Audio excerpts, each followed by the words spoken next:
masaya ako at natupad na rin yung naikakasal ka. Gusto ko bigyan niya ako ng maraming apo. I love you, anak. Love you.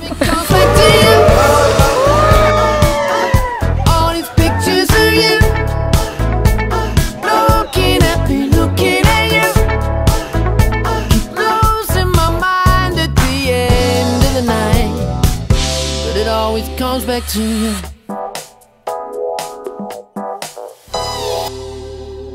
Ella at RJ, ang sabi dito ni Jesus, ang pinagsama ng Diyos, huwag paghiwalayin ng tao. Nagkakilala kami sa school. Magka-schoolmate kasi kami.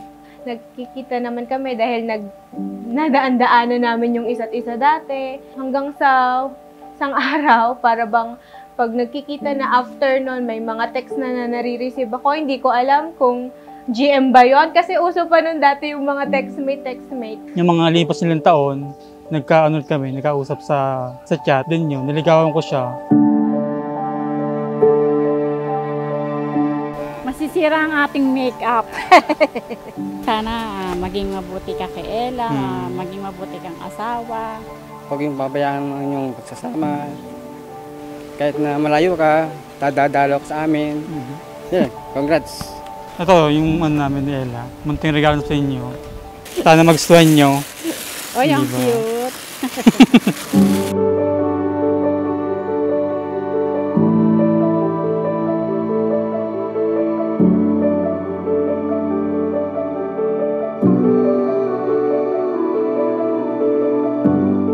Ano siya? Cute.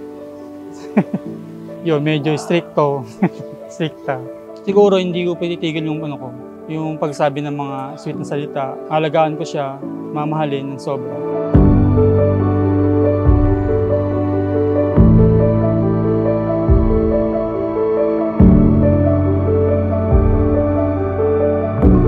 Gusto ko na ako lang yung magiging Google Map mo, yung Waze mo, sa tuwing hindi mo alam yung daan, minsan na pupuntahan natin. Kahit malubak o maulan yung daan, sasamahan pa din kita sa lahat ng pupuntahan natin hanggang sa marating natin yung gusto nating puntahan ng magkasama. Kahit bumagyo o masiraan naman tayo, tutuloy pa din tayo. Basta hindi kita iiwanan.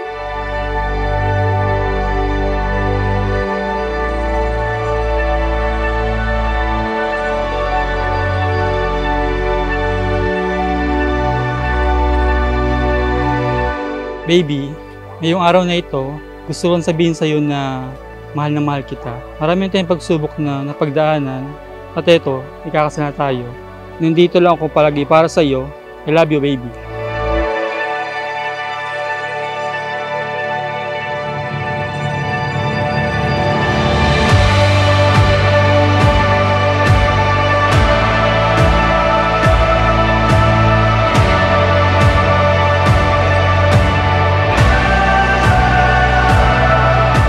Salamat sa paghihintay.